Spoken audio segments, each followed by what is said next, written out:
Cristo resucitó, la tumba está vacía, Él está sentado a la diestra del Padre, Él es nuestro Rey, nuestro Dios, nuestro amo, nuestro Señor. Qué bueno estar en su casa junto a su pueblo alabando su santo nombre.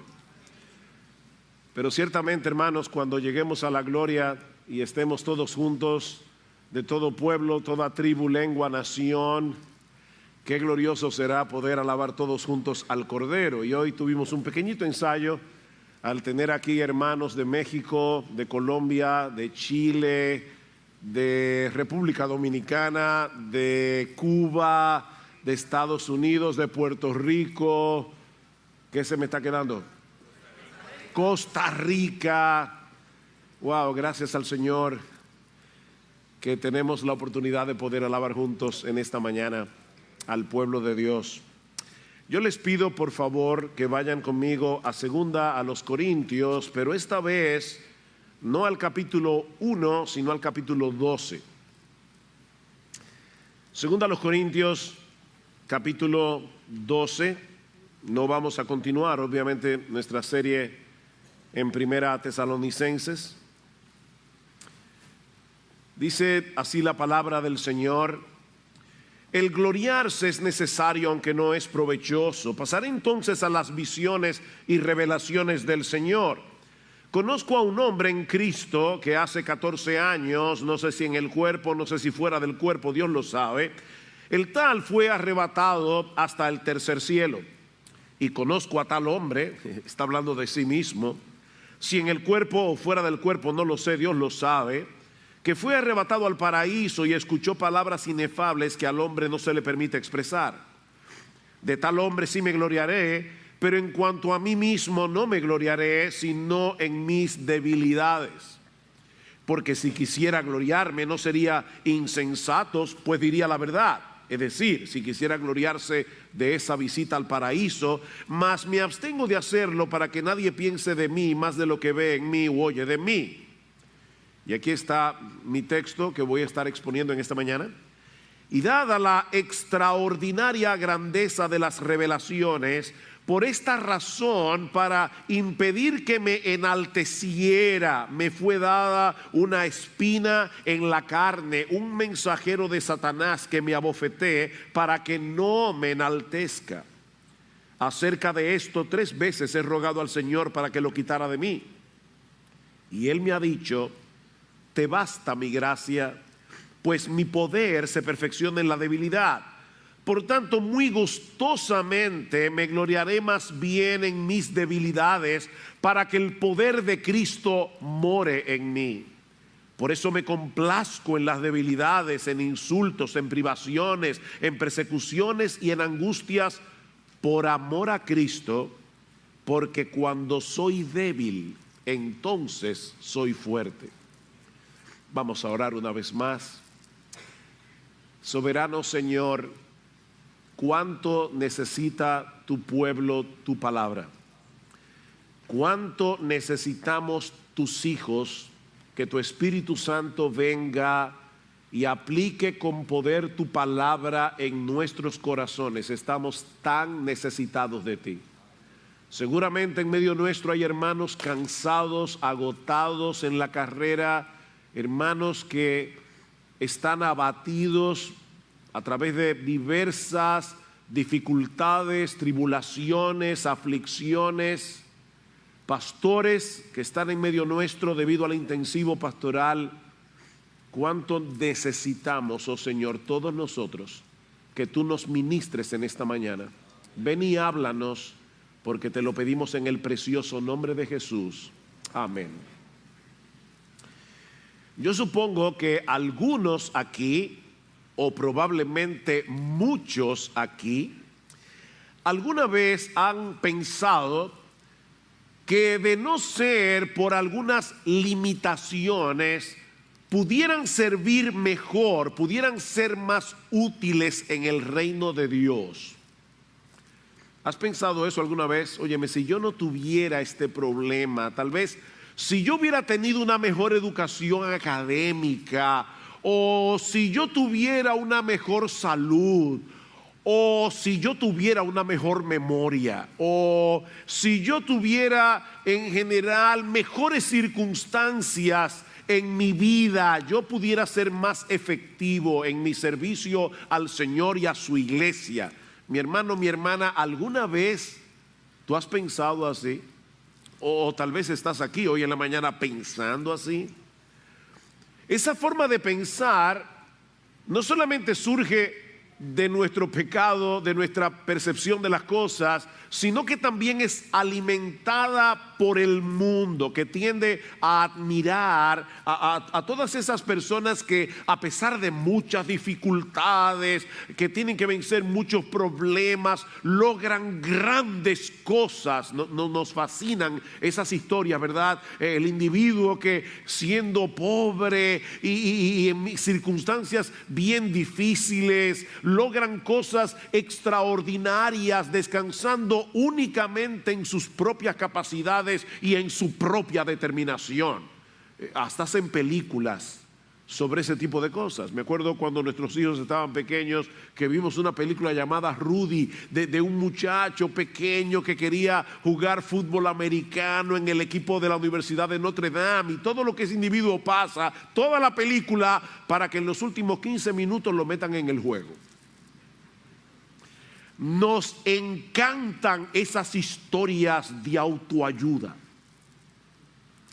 Pero según la enseñanza de Pablo en este pasaje, es más bien nuestro sentido de insuficiencia, son nuestras debilidades la clave para ser útiles en el reino de Dios.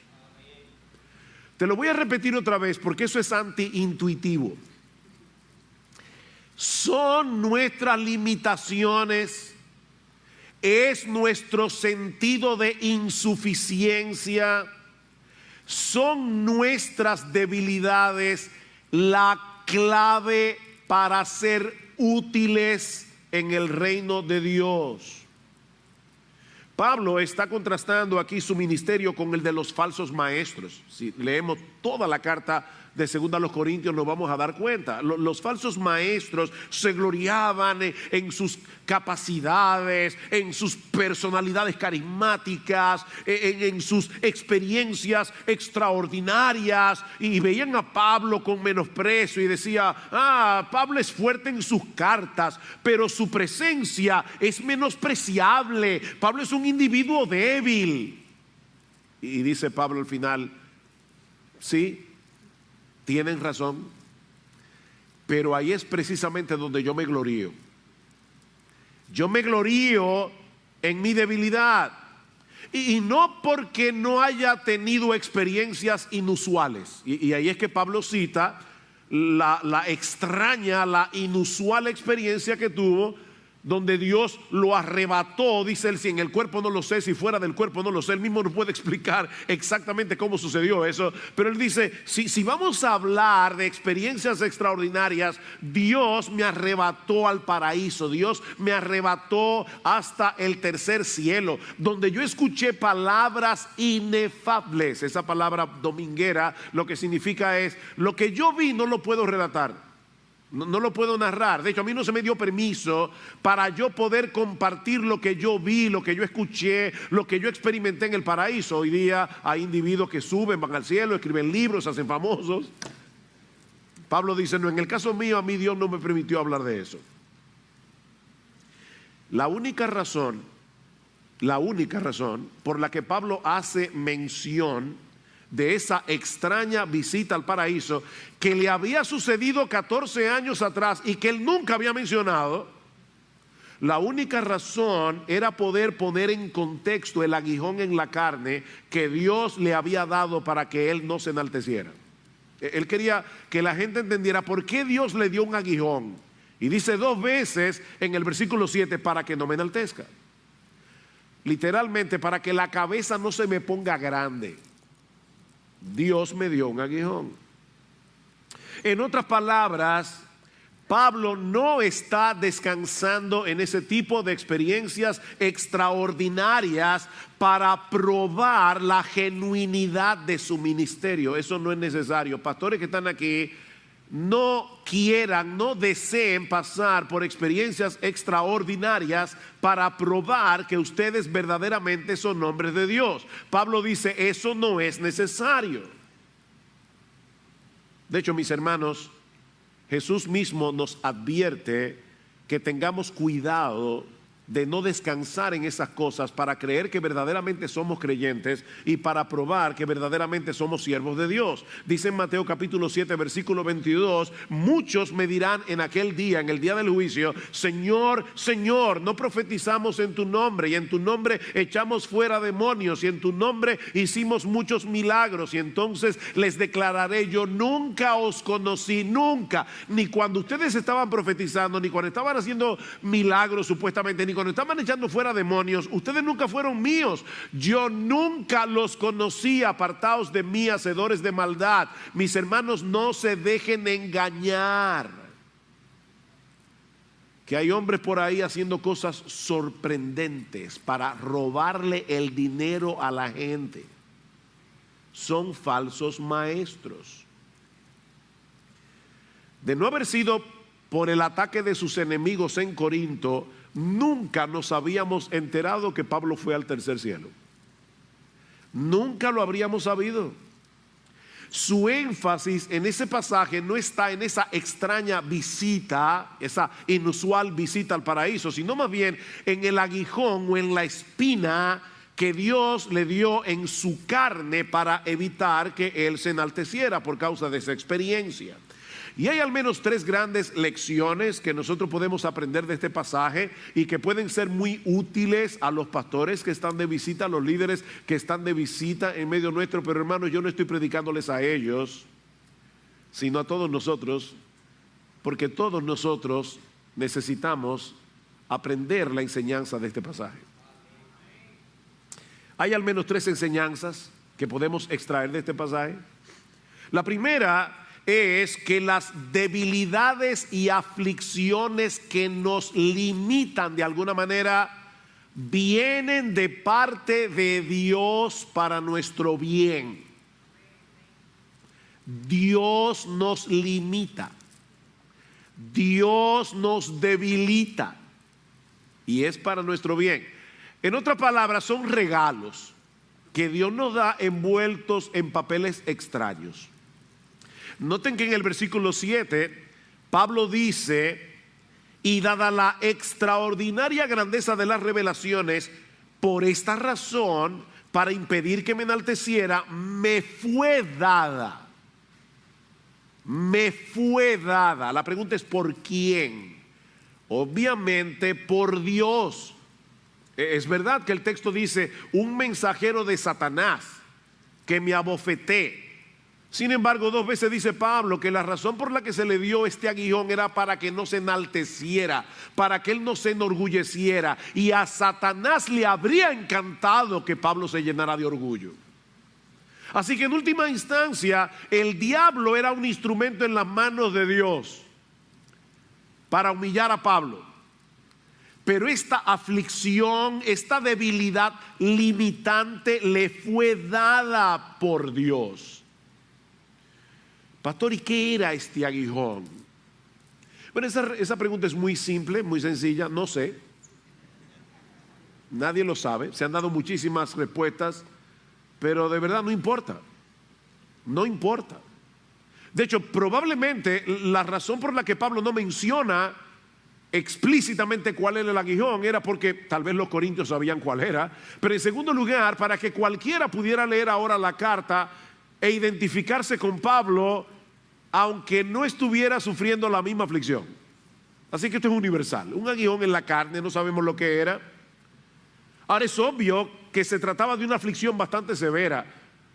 Miren, mis hermanos, si hay algo de lo que no podemos acusar a Pablo es de que era un hombre ñoño.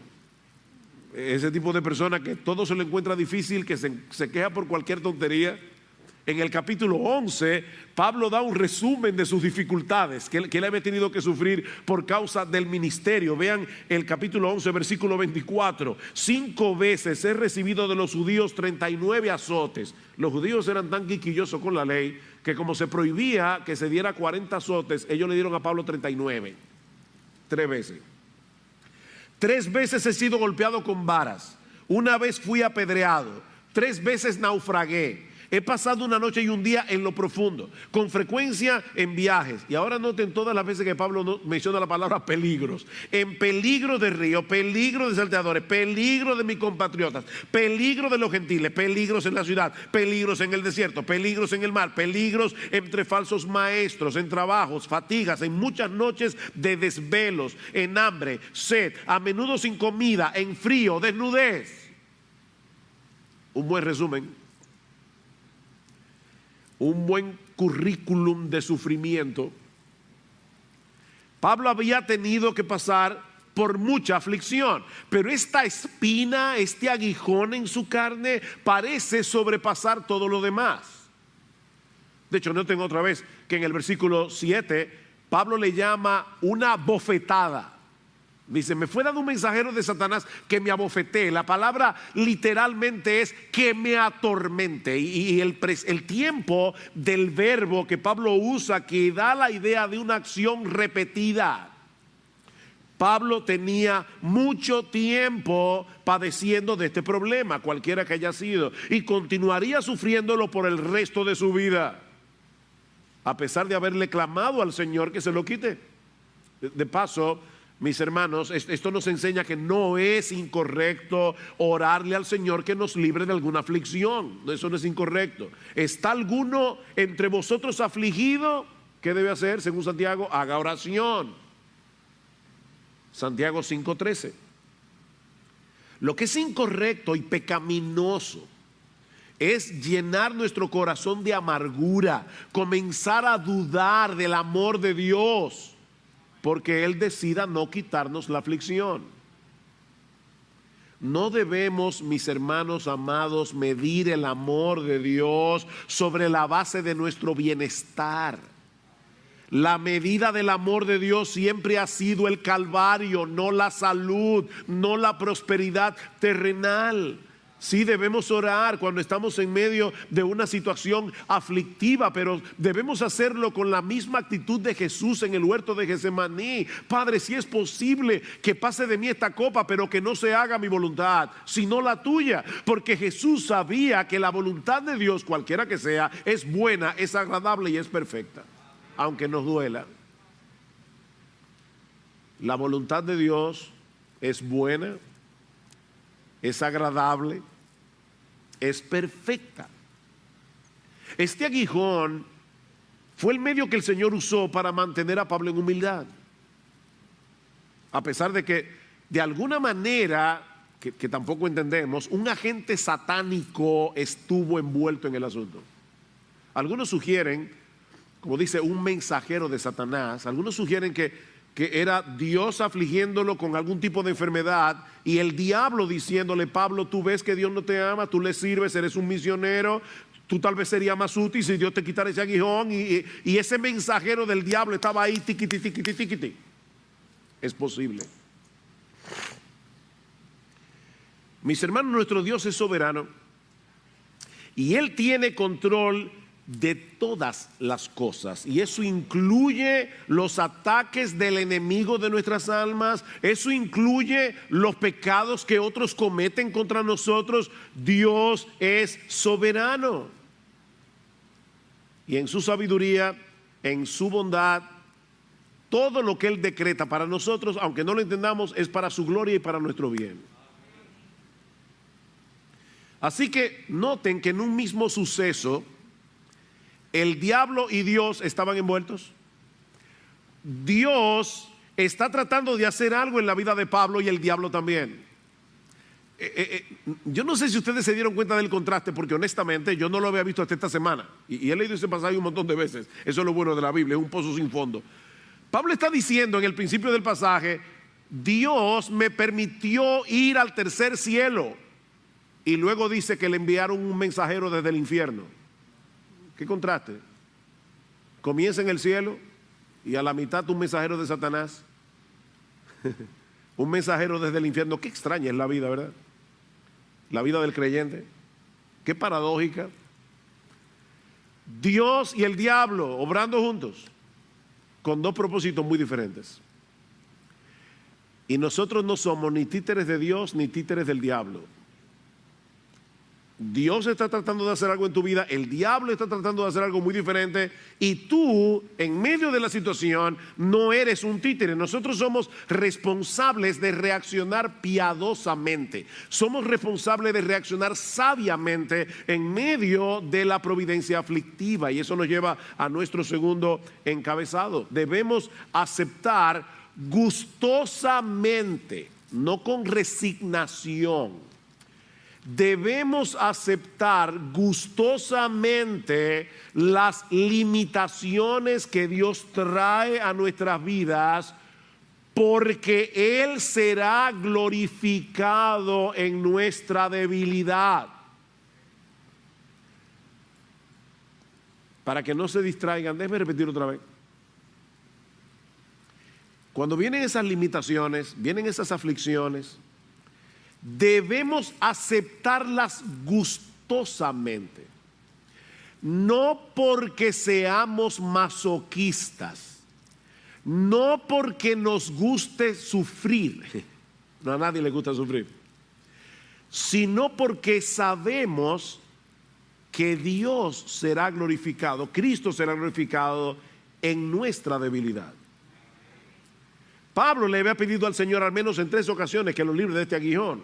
Y algunos comentaristas presuponen que Pablo se refiere a 3 ocasiones específicas en las que él percibió en una forma muy aguda el impacto debilitante de esta espina o de este aguijón en su carne. Pero como sucedió con el Señor en el huerto de Getsemaní, Dios tomó la decisión de fortalecerlo, pero no de librarlo. ¿Ven? Es una idea similar a la que Pablo expresa en el pasaje que leímos al inicio de este culto, segunda los Corintios capítulo 1. Pablo dice: bendito sea el Dios y Padre de nuestro Señor Jesucristo, Padre de misericordias y Dios de toda consolación, el cual nos consuela en todas nuestras tribulaciones, para que podamos también consolar a los que están en cualquier tribulación por medio de la consolación con que nosotros somos consolados por Dios. ¿Cuál es el énfasis en este texto? Consolación. Pero la palabra que se traduce como consolación no significa alivio. No significa reducción del dolor. Nosotros a veces pensamos en el consuelo cuando estamos en medio de un problema y de alguna manera viene Dios, interviene y nos libra de la aflicción. Pero esa no es la idea de la palabra, que de hecho es una palabra bastante fuerte que se usa en el idioma original. Dice John Stott que esta palabra significa más bien una renovación de fuerza a través del aliento. ¿Ustedes recuerdan cuando Jesús estaba orando en el huerto de Getsemaní? Y Dios envió un ángel. ¿Para qué envió al ángel? ¿Para librar a Jesús del dolor? No. Fue para fortalecerlo. ¿Para qué? Para que siguiera hacia la cruz. Jesús ya estaba sufriendo y viene un ángel a levantarlo, a decirle: sigue tu camino, todavía te falta morir. No es aliviarnos del dolor, es fortalecernos a través del aliento. Sigue diciendo John Stott: Pablo está alabando a Dios por su infinita provisión de fortaleza para ayudarnos a seguir adelante y a levantarnos en toda ocasión, que es la misma idea que encontramos en nuestro pasaje. Señor, quítame este aguijón. No, hijo mío, te basta mi gracia. Mi gracia es suficiente porque mi poder se perfecciona en la debilidad. Siempre que yo leo este pasaje, no puedo evitar pensar en Spurgeon, porque Spurgeon, el gran predicador inglés, en una ocasión iba en su carroza de caballos a predicar en un lugar. Él estaba sumamente nervioso por el peso de la responsabilidad de la predicación, y dice que de repente recordó este texto: bástate mi gracia, mi poder se perfecciona en la debilidad. Y Spurgeon dice: por primera vez yo noté la ironía del texto y comencé a reírme a carcajadas en la carroza. ¿Por qué? Te basta mi gracia. Mis hermanos, ¿de qué tamaño es la gracia de Dios? La gracia de Dios no es algo que Dios da, es parte del carácter divino. O sea que la gracia de Dios es del tamaño de Dios. Y la pregunta es, ¿te basta su gracia? Usted sabe lo que es un guppy, ¿verdad? Un guppy es un pececito que es de agua salada, de agua dulce, pero es un pececito así chiquitico. Es como decirle a un guppy, ¿te basta el Atlántico o tú necesitas más agua? Eso fue lo que Spurgeon entendió. Bástate mi gracia. Tal vez Pablo le había argumentado a Dios en oración, yo estaría en una mejor condición para servirte si tú me libras de este aguijón, si tú me sacas esta espina debilitante, yo estaré mejor equipado para hacer tu obra. Y el Señor viene y le hace ver que era todo lo contrario. No, Pablo, esa limitación es la clave de tu utilidad. Es necesario que yo te mantenga así, porque esa es la manera que yo estoy utilizando para magnificar el poder de mi Hijo en ti. Bástate mi gracia. Ahora es importante aclarar que cuando Pablo habla aquí de debilidades, él no se está refiriendo a una debilidad moral. En otras palabras, Pablo no está diciendo, bueno, yo tengo problemas con la codicia, tengo problemas con la lujuria, tengo problemas con la pornografía, se me hace muy difícil perdonar a nadie, pero no importa porque el poder de Dios se perfecciona en la debilidad. No. Noten otra vez el versículo 10. Por esto me complazco en las debilidades. ¿En qué? En insultos, en privaciones, en persecuciones, en angustias. No son debilidades morales, son debilidades limitantes. En otras palabras, Pablo había abrazado su identidad como un mero vaso de barro en el que Dios había colocado el tesoro del Evangelio. En el capítulo 4, versículo 6, Pablo está explicando algo acerca de su ministerio. Dice, yo predico la palabra porque, bueno, porque Dios que mandó que de las tinieblas resplandeciese la luz, es el que resplandeció en vuestros corazones para iluminación del conocimiento de la gloria de Dios en la faz de Jesucristo. Pablo dice, yo soy un predicador del Evangelio, yo no me predico a mí mismo, y la razón por la que yo predico el Evangelio, a pesar de que Satanás ha cegado el entendimiento de los incrédulos para que no les resplandezca la luz del Evangelio de la gloria de Dios en la faz de Jesucristo, aunque los pecadores están ciegos, yo predico el Evangelio porque es a través de la predicación que el Dios que en Génesis capítulo 1 versículo 3 dijo sea la luz, ahora viene a los corazones de los incrédulos y les dice sea la luz para que puedan ver la gloria de Dios en la faz de Jesús. Y ahora noten lo que dice el versículo 7, pero wow, qué ministerio más glorioso, ¿verdad? Pero tenemos este tesoro en vasos de barro para que la excelencia del poder sea de Dios y no de nosotros. ¿Ustedes ven el contraste? La grandeza de la gloria divina que se revela en el Evangelio y la fragilidad de los vasos que llevan el mensaje. Ese es el contraste. Nuestra debilidad, mis hermanos, no es un impedimento para que se manifieste el poder de Dios en nosotros. Eso magnifica su poder. Dios no necesita de grandes personalidades. Dios no necesita de grandes recursos para hacer su obra. No, mis hermanos, Dios hace evidente la extraordinaria grandeza de su poder al usar personas comunes y corrientes como tú y como yo. Ninguno de nosotros tiene en sí mismo lo que se necesita para hacer la obra de Dios. Ninguno de nosotros tiene lo que se necesita en sí mismo para vencer el pecado. ¿Qué dice Jesús? Separados de mí, ustedes pueden hacer como un 70%, 80%, 90%, 99%. Nada.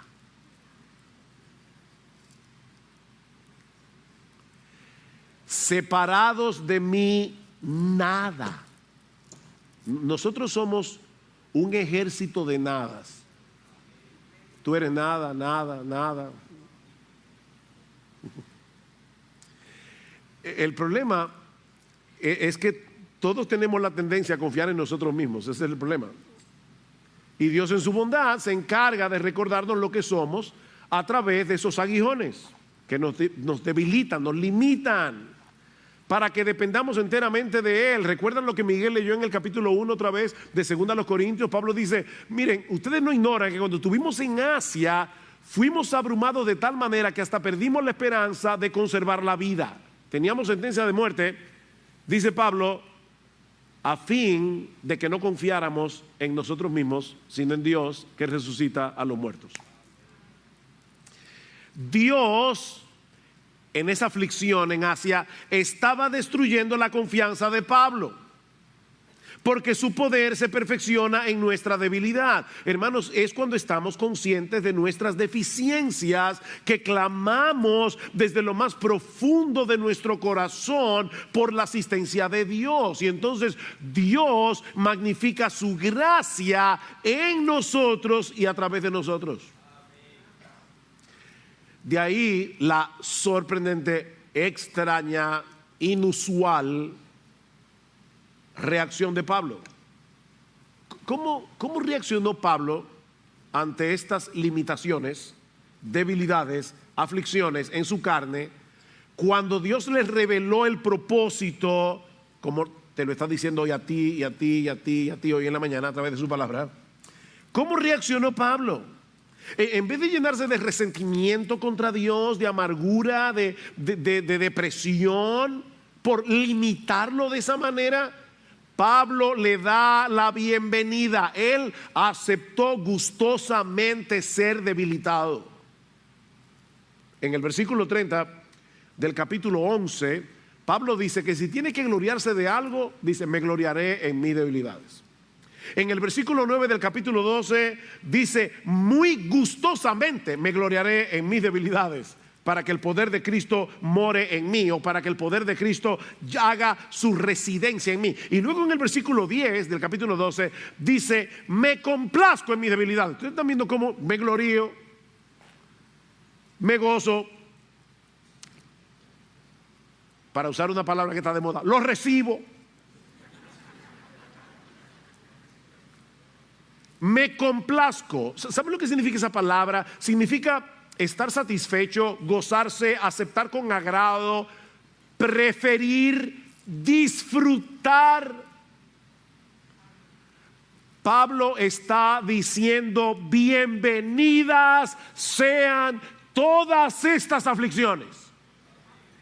No porque me gozo en el dolor, no, sino porque cuando soy débil, entonces soy fuerte. Esa conexión es importante. ¿Cuándo entonces? Pablo está diciendo, es cuando soy consciente de mi debilidad que entonces soy fuerte, porque eso me lleva a depender enteramente de Él y no de mí. Vamos a ver el texto a la inversa. Cuando yo creo que soy fuerte, ahí es que yo soy débil. Mira, mi hermano, cuando tú crees que te las sabes todas, precisamente cuando tú crees que puedes, estás perdido. Cuando soy fuerte, entonces soy débil. Lo puedes citar al revés. Pero cuando soy débil, entonces soy fuerte. Fue la conciencia de su pequeñez lo que llevó a Pablo a decir que él se gloriaba en sus debilidades, le daba la bienvenida, se complacía en sus debilidades, porque él sabía que esa era la única manera en que el poder de Cristo se iba a magnificar en él. Mi hermano, déjame hacerte una pregunta. Cuando tú te levantas por la mañana, tú eres esposo, tú eres padre, trabajas en una empresa o en cualquier lugar, tú te levantas con esa conciencia, Señor, Yo tengo hoy que amar a mi esposa como Cristo amó a la iglesia. Señor, yo hoy tengo que criar a mis hijos en la disciplina y amonestación del Señor sin provocarnos a ira. Señor, hoy yo debo ir a mi trabajo y hacer las cosas no como para los hombres, sino para ti. Pero Señor, yo no puedo. Tú tienes esa conciencia desde que tú abres los ojos por la mañana. Señor, yo no puedo. Hoy yo voy a tener un montón de tentaciones y yo no puedo con ningunas. Por favor, ayúdame. Esposas, ¿ustedes creen que ustedes se van a someter a sus maridos sin la ayuda del Señor? ¿Como a Cristo? Hijos, jóvenes, niños, yo sé que someterse a los padres es difícil, porque yo también fui niño, yo también fui joven. Yo sé lo duro que es que te digan que no, yo lo sé. Pero jóvenes, niños, ustedes cuando se levantan por la mañana, si tú profesas ser cristiano, tú dices, oh Padre, yo tengo que someterme hoy a mis padres terrenales y yo sé que me va a ser difícil. Por favor, Señor Jesús, ayúdame.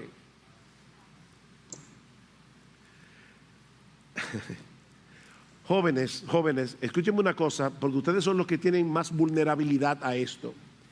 No se dejen confundir por todos esos mensajes de autoafirmación que escuchamos todo el tiempo por todas partes. Tú puedes, tú tienes el potencial para hacer grandes cosas, solo tienes que creer en ti. Wow, y sale uno, wow, sí, yo puedo.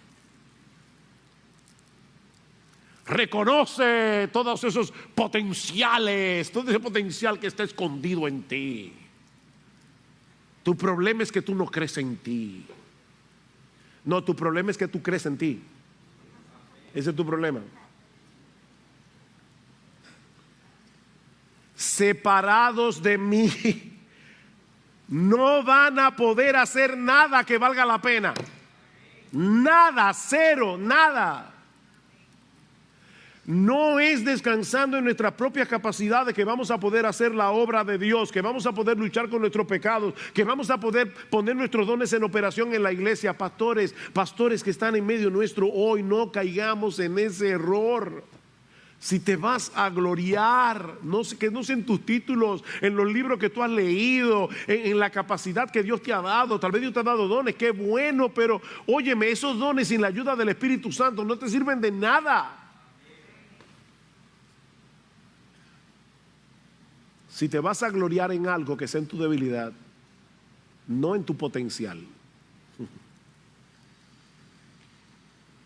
Conozco el caso real de un joven muy tímido, muy tímido, y para colmo enfermizo, tenía un montón de problemas estomacales. Y un día un misionero pasó por su ciudad, vio el potencial de piedad de este joven, vio que a pesar de venir de un hogar mixto, papá inconverso, mamá creyente, él vio que este joven realmente amaba al Señor, amaba su obra. Si hubiera sido otro hombre, tal vez hubiera dicho, mire, este individuo enfermizo, tímido, no sirve para esta obra, no sirve para este trabajo. Pero este hombre tuvo otra visión y a este joven tímido, a este joven enfermizo, lo reclutó para el trabajo misionero. Si Pablo no hubiera tenido esa visión, hoy no tendríamos a Timoteo. Qué bueno que Pablo vio en Timoteo, a pesar de su debilidad, a pesar de sus enfermedades, sus frecuentes enfermedades, dice Pablo en su carta, en una de sus cartas. A pesar de su timidez, Pablo tuvo que escribir una carta a los Corintios. Timoteo va para allá, procuren que sea protegido. Pablo sabía que los corintios podían comerse vivo a Timoteo, pero fue un hombre de Dios que el Señor usó, porque no era por la gran personalidad de Timoteo, era por el poder de Cristo que habitaba en él. Pero hay algo más en nuestro texto que en cierto modo encierra la clave de este gloriarse de Pablo. O sea, esta reacción de Pablo responde a algo. ¿Cómo es posible que Pablo aceptara de buena gana, que aceptara con gozo, que le dé la bienvenida a las aflicciones que lo limitaban y lo debilitaban, a pesar de tener un ministerio tan amplio? ¿Qué era lo que lo movía a darle la bienvenida a ese aguijón? Eso nos lleva a nuestro tercer y último encabezado. Es el amor a Cristo lo que nos mueve a aceptar con gozo nuestras debilidades, porque ese amor por Él nos mueve a desear que Él se lleve toda la gloria. Es el amor a Cristo. La única cosa que te puede hacer a ti aceptar con gozo, gustosamente, estas limitaciones es porque tú amas a Jesús y tú quieres que Él se lleve la gloria. Versículo 10. Por eso me complazco en las debilidades, en insultos, en privaciones, en persecuciones y en angustias por amor a Cristo. Porque cuando soy débil, entonces soy fuerte. ¿Por qué? Por amor a Cristo. Todas esas cosas que Pablo había estado padeciendo habían venido sobre él por causa de su amor por Cristo. Y era ese mismo amor a Cristo lo que lo llevaba a abrazar con gozo esas aflicciones que lo limitaban, porque de esa manera se hacía más evidente el poder de Cristo actuando en él. El razonamiento de Pablo en este pasaje es algo como esto: a mí no me gusta este aguijón que llevo en mi carne, le he pedido más de una vez al Señor que me lo quite, pero ahora que sé que este aguijón es el instrumento que magnifica la gracia de Cristo en mí, entonces me gloriaré en mis debilidades para que sea más evidente que es debido a su gracia, no a mis capacidades, no a mi conocimiento de las Escrituras. Es su gracia, por su gracia que yo puedo hacer lo que hago. Nosotros hacemos la obra y Cristo se lleva la gloria. Porque a final de cuentas, mis hermanos, ¿hiciste algo útil para el reino de Dios? Fue su gracia. Su gracia en mí, ¿verdad? Como cantamos en uno de nuestros himnos, su gracia en mí, divino don. Por la gracia de Dios soy lo que soy. 1 Corintios 15:10. Y su gracia no ha sido en vano para conmigo. Antes, yo he trabajado más que todos ellos, pero no yo, sino la gracia de Dios en mí. ¿Qué conciencia? La gracia de Dios en mí. Alguien ha dicho que la meta final de Dios en orquestar nuestras debilidades, escuchen, ya sea a través de un mensajero de Satanás o de una circunstancia molesta, o a través del fracaso de sueños acariciados por mucho tiempo. Todos nosotros tenemos sueños que se frustran en el camino. Y dice este autor, la razón por la que Dios hace eso es glorificar la suficiencia de la gracia y el poder de su Hijo. No logré lo que quería, se me frustró mi sueño, pero yo tengo a Jesús. Y eso es suficiente. Cuando es el amor a Cristo lo que nos domina y no nuestro amor propio, vamos a reaccionar adecuadamente ante la conciencia de nuestras propias limitaciones, porque Él hará evidente el poder de Cristo en nuestra debilidad, y de esa manera Cristo llevará la gloria, no nosotros. John Piper lo dice de esta manera: la más profunda necesidad que tú y yo tenemos en la debilidad y en la adversidad no es obtener un alivio rápido, sino una confianza bien cimentada de que las cosas que nos pasan forman parte del más grande propósito en el universo. Wow, ¿y cuál es ese gran propósito del universo? La glorificación de la gracia y el poder de su Hijo. Esa gracia y ese poder que lo llevaron a la cruz y lo mantuvieron allí hasta que la obra de amor fue consumada. Eso es lo que Dios, dice Piper, está construyendo en nuestras vidas. Ese es el significado de las debilidades, los insultos, las dificultades, las persecuciones y las calamidades que llegan a nuestras vidas por la providencia de Dios. Dios está procurando que solo Jesús sea exaltado. ¿Tú te acuerdas cuando tú te convertiste? ¿Qué fue lo que Dios usó para llevarte a los pies de Jesús en arrepentimiento y fe? Bueno, tú le pediste que te salve cuando te diste cuenta que tú no podías salvarte a ti mismo. O sea, Dios tuvo que hacerte ver tu impotencia para Él poder venir a rescatarte. De esa manera tú recibes la bendición y Él la gloria. Bueno, mi hermano, mira, es así como funciona toda la vida cristiana, no solo la conversión. De eso se trata. En cada paso de avance en nuestro crecimiento espiritual, en cada cosa que hagamos para la edificación del reino, no podemos. La misma actitud que te llevó a depender de Cristo para ser salvo, debes mantenerla día tras día para ser cada vez más santo y para ser cada vez más útil. La vida cristiana avanza como comenzó. No es que tú te conviertes en tu impotencia y ya luego eres empoderado. No.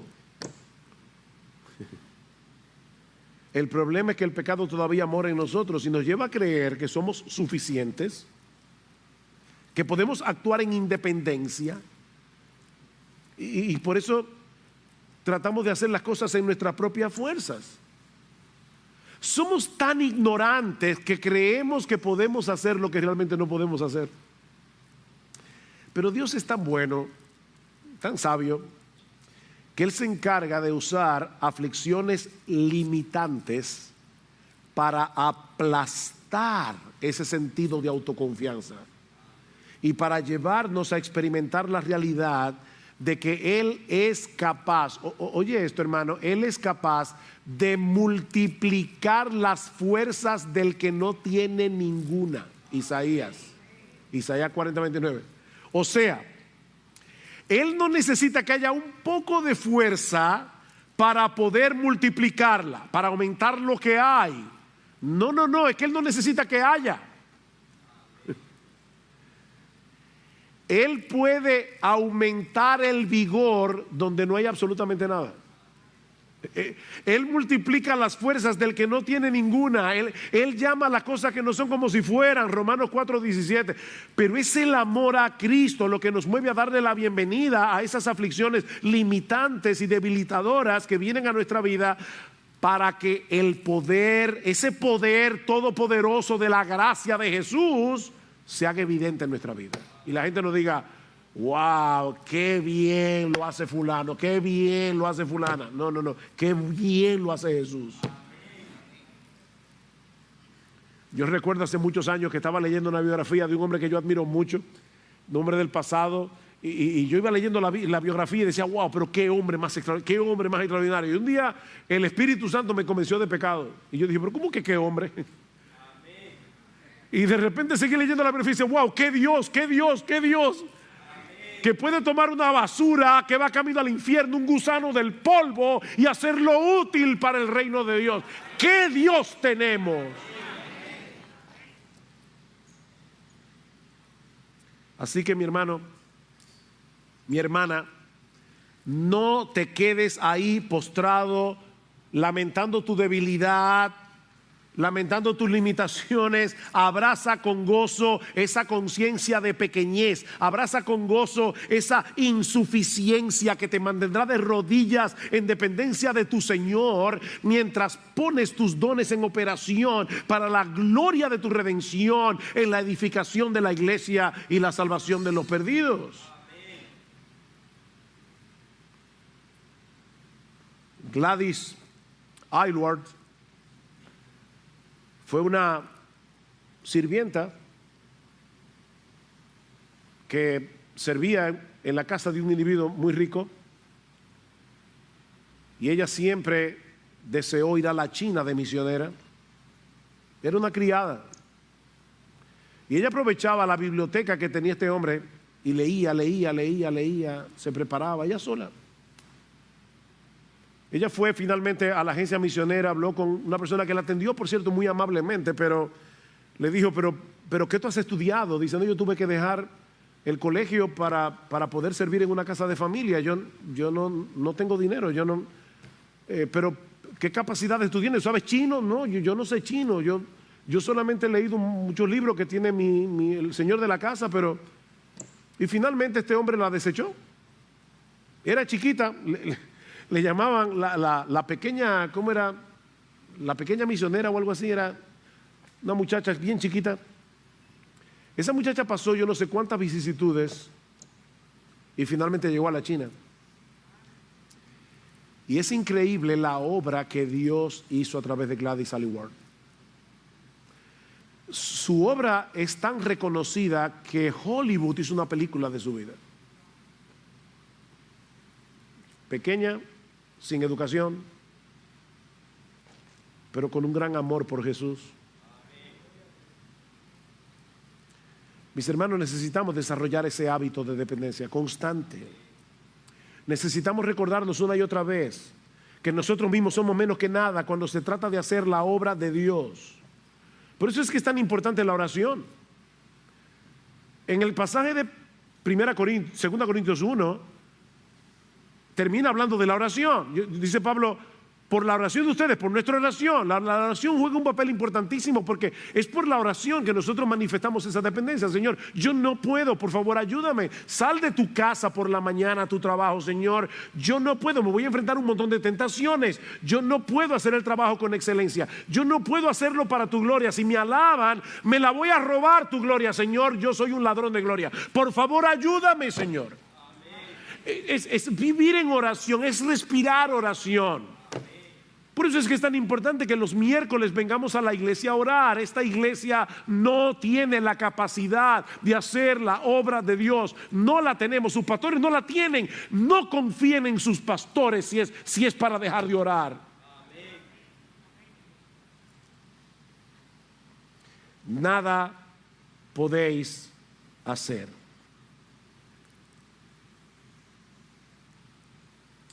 Separados de Cristo somos un cero a la izquierda.